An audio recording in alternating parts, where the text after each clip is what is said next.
जय श्री राधे, श्री सीताराम। मैं कन्हैयालाल शास्त्री। आइए आज हम लोग श्री भक्तमाल जी की कथाओं को सुनते हैं। प्रभु इसमें कहते हैं कि निरपेक्षं मुनि शांतम निर्वैरं समदर्शनम अनुव्रजाम्यहं नित्यं पुयेत्यंघ्रिरेणुभि। जिसे किसी की अपेक्षा नहीं रहती, जो जगत के चिंतन से सर्वथा उपरत होकर ऊपर उठकर मेरे ही मनन हमेशा चिंतन करते ही रहता है, मेरे ध्यान में तल्लीन रहता है और राग द्वेष न रखकर सबके प्रति समान दृष्टि रखता है। किसी से कोई राग द्वेष नहीं, कोई ईर्षा नहीं, किसी से कोई शिकायत नहीं, सबसे यह हर्निश जो प्रेम करके रहता है, उस महात्मा के पीछे पीछे भगवान कह रहे हैं कि उस महात्मा के पीछे पीछे मैं निरंतर यह सोचकर घूमता रहता हूं कि उसके चरणों की धूली उड़कर मेरे ऊपर पड़ जाए और मैं पवित्र हो जाऊं। क्या भाव है, जिससे किसी को न राग है, न द्वेष है, न ईर्षा है, सबके प्रति समान दृष्टि रखता है। ऐसे भक्त के चरणों की धूली की आशा में भगवान गोविंद स्वयं रहते हैं। औरों की कहना ही क्या है।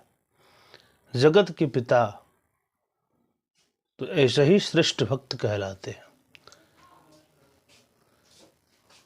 और यह सोचकर भगवान घूमते रहते हैं कि कब ये इस भक्त के चरणों की धूली मेरे ऊपर उड़कर पड़ जाए।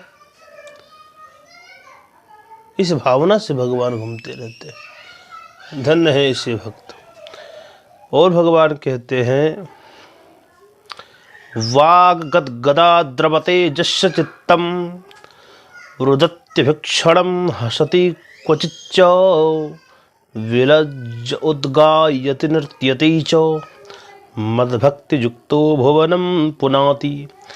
जिसकी वाणी प्रेम से गदगद हो रही है, चित्त पिघलकर एक ओर बहता रहता है, एक क्षण के लिए भी रोने का तांता नहीं टूटता, एक क्षण के लिए भी रोने का तांता नहीं टूटता, रोने रुकता नहीं, रोते ही रहता है।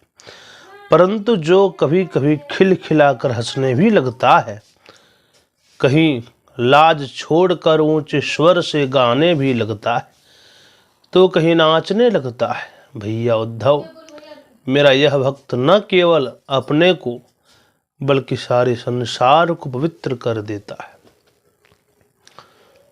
जिसकी वाणी प्रेम से गदगद हो रही है, वाणी में प्रेम होना चाहिए, एक संयम होना चाहिए,